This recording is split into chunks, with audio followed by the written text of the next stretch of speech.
voort met Isa.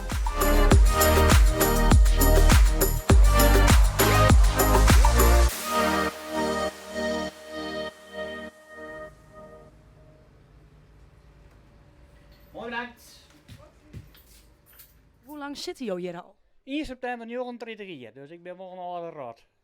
29 jaar, dat is al aardig wat jaren. Ja, dat is een heel schoft, maar dat is onverlijnd.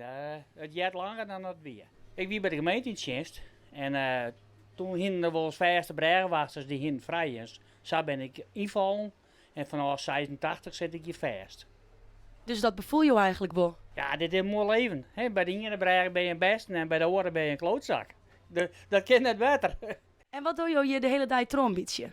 Ja, we fietsen heen en weer en dat is een beetje. Ik moet al een beetje beknappen eruit. Ja, ja nee, het is heen en weer fietsen, maar dan ga je contact met de meesten. Je zit net vast. Nee, ik ga een heel mooi baan. Is dat dan het mooiste van de baan? Dat contact met die meesten elke dag terug? Ja, dat is het mooiste. Ja, dan ben ik wel contacten die net zo leuk ben, maar over het algemeen hebben wij leuke reacties. En in die 39 jaar, heb je vast al wat dingen beleefd? Heb je iets misschien in 29 jaar dat je denkt van, dat wie wel een heel mooi verhaal? Nou, dat is al jarenlang, dat we nog in de goede tijd, dat we mensen die hier te min betalen. En 2 dagen later kwam die vrouw uit Dokkum waar je op fietsje om de rest van het geld naar te brengen. Nou ja, dat zal ik nooit weer vergeten, want daar maken ze dat naar mij.